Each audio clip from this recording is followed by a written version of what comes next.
Hello everyone, in this video we are going to take a look at the simple plugin that help us automatically generate a material table inside the Tekla drawing.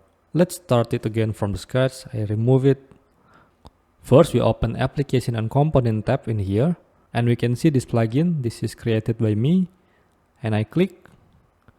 By default it will automatically go to the top left of the drawing page. Now let's check out the setting by double click on it.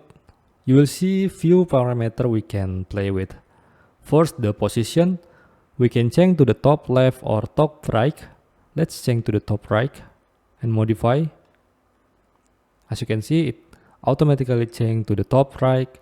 And then we can also modify the title of the table and also the row height. Let's change it to the maybe just BOM.